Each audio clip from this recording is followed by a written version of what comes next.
Olá, sejam todos muito bem-vindos a mais um episódio do Foco Jurídico. Nós estamos aqui hoje com o Flávio, que é um grande amigo meu. Ele hoje trabalha na presidência do STF e vai falar um pouco aqui junto com a gente. A gente vai conversar bastante sobre vários temas, principalmente sobre a inovação da justiça durante a pandemia nesses últimos anos. Ele com certeza é alguém com propriedade para poder passar isso para a gente.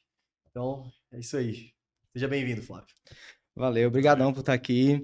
A gente que agradece, irmão.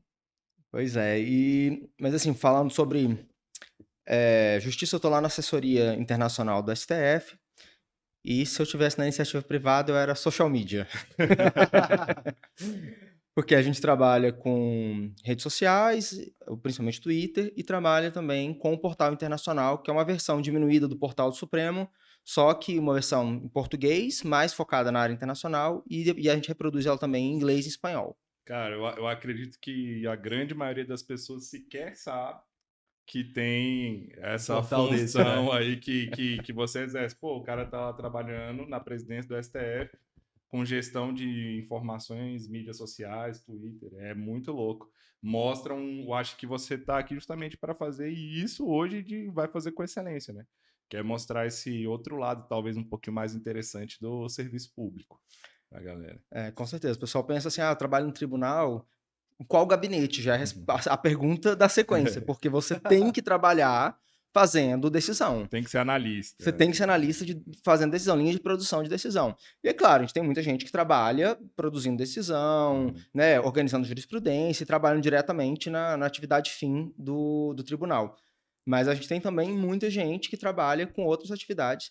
E o tribunal, ele tem, principalmente os tribunais superiores, falo em geral, mas o Supremo, o CNJ, buscado uma postura mais de estratégica, né? Então, todos têm essa assessoria estratégica hoje desenvolvida, assessoria de comunicação, tem uma parte hoje já não só de TI para dar suporte, mas de inteligência artificial. A gente tem um núcleo inteiro lá voltado para inteligência artificial. BI, né? Análise de dados. Com certeza. A forma de fazer a própria jurimetria, né? Como começar a classificar melhor os dados. A gente já até participou de palestras, né? Sobre aquele caso da inteligência artificial, Vitor, se não me engano, sim. projeto. Isso. Foi em parceria com o NB, né? Que eles desenvolveram. Isso. Então, realmente, o investimento do serviço público, eu e o Luiz, que a gente fica mais conversando com advogados, estamos lá da advocacia, mas a gente já reconheceu isso internamente em conversas nossas. Fala, cara, a grande verdade é que o serviço público, no quesito investimento, organização, projetos, eles colocaram a advocacia no chinelo, que, na verdade, o setor privado, que era para estar à frente, o que a gente vê é que tem muito mais inovação, disrupção, tecnologia no serviço público, igual você está falando para a gente agora. Principalmente agora na pandemia, né? Que eu acho que foi onde ficou mais claro, onde saltou assim, a gente falou, cara, realmente, olha a diferença do avanço, da proatividade, das ferramentas que o judiciário está usando e como que o advogado ainda continua, muitas vezes, naquele mesmo jeitão modelo. Tradicional. Exatamente. E assim, eu posso falar dentro do tribunal, a gente já tinha um programa antigo de teletrabalho, para as pessoas. Então, a gente já tinha o conhecimento, o know-how dentro da casa sobre isso. Nós já tínhamos mais de 100 servidores trabalhando com home office, assim como o TSE, o TST também já tinham projetos antigos. Mas quando realmente a pandemia começou, que viram que tinha necessidade, mandaram os servidores para casa, em 2 semanas o trabalho já estava rodando, funcionando. Em um mês, estava funcionando redondo. O trabalho, todo mundo trabalhando normal. E, inclusive, com 2, 3 meses, a gente já estava com produtividade mais alta do que no período que estava todo mundo presencial, a maioria, né, presencial. Esse know-how de já ter experiência, de já saber como as coisas funcionavam, e no momento da crise conseguir converter, né, transformar quase 90% da mão de obra para o modelo de teletrabalho, de home office, muito rápido, as pessoas se adaptaram muito rápido. Eu acho também que assim, as pessoas têm muita visão do serviço público meio de década de 90, né?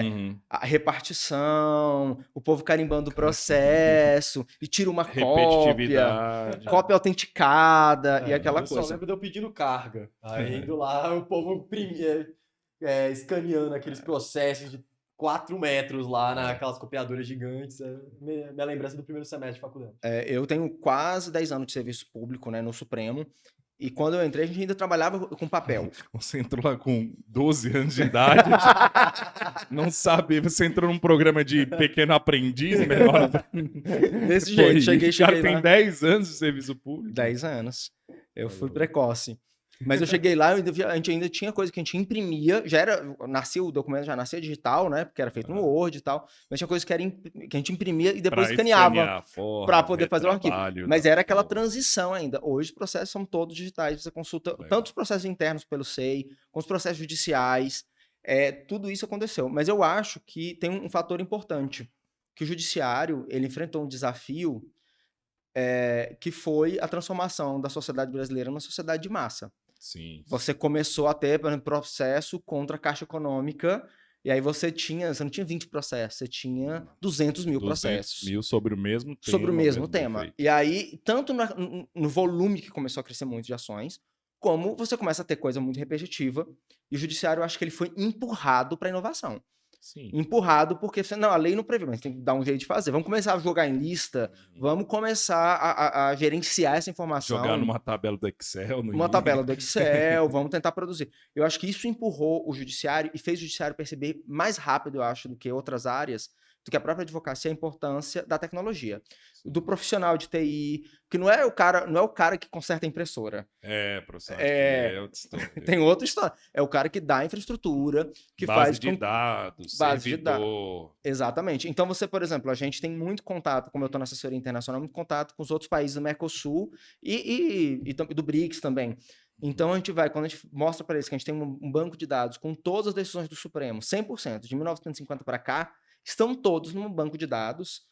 E não é um banco de dados assim, todos têm um espelho com as informações, com a lei que foi citada na decisão. Banco de dados organizado. Exatamente. Que você consegue pesquisar, inclusive usar na produção de documentos hoje. Exatamente. Hoje eu acho que a gente já deve estar com mais de 700 mil cases guardados lá. Isso eu já tinha percebido que vocês tinham, porque chega numa sessão de quarta-feira, o cara consegue julgar lá, o ministro, 30 casos, 50 casos, e cada um tem mais de 100 páginas, eu falo... Não foi um ser humano que escreveu isso aqui página por página. Tipo, com certeza tem um banco de dados muito organizado que eles conseguem ir invocando históricos, precedentes, trechos, e aí vai encaixando ali para conseguir produzir tanto, né? Eu acho que